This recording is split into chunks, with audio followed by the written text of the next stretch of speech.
I am confused. Being philosophically consistent and being a very honest person, I'm sure you can tell me where God came from.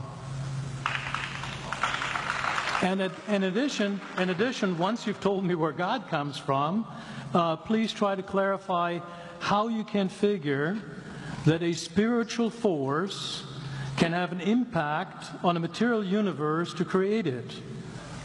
You've got 5 minutes. Now, I just want to know which question. That's all right. You may take the rest of the minute. We're supposed to do one question at a time. Which one would you like? That was part of the format for the debate. So which question? I want you to fill in the story of the rest of the beginning of the universe. God, spiritual matter, impact on material matter. Okay. So 2 questions. All right. Go ahead. All right, your question, where did God come from, assumes that you're thinking of the wrong, obviously it displays that you're thinking of the wrong God, because the God of the Bible is not affected by time, space, or matter. If he's affected by time, space, or matter, he's not God.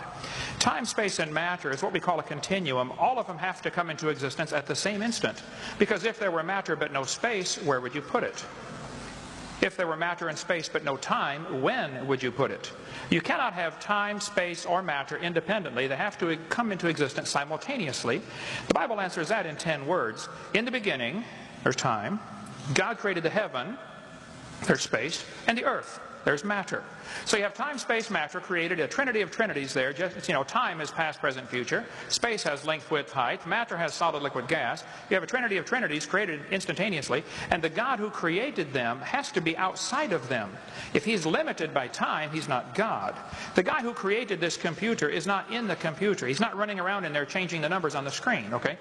The God who created this universe is outside of the universe. He's above it, beyond it, in it, through it. He's unaffected by it.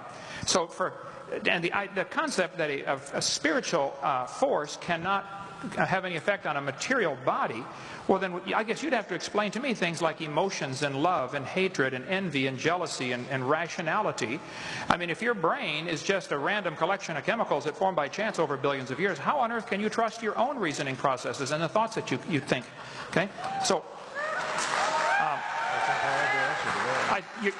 your question, where did God come from, is assuming a limited God. And that's your problem. The God that I worship is not limited by time, space, or matter.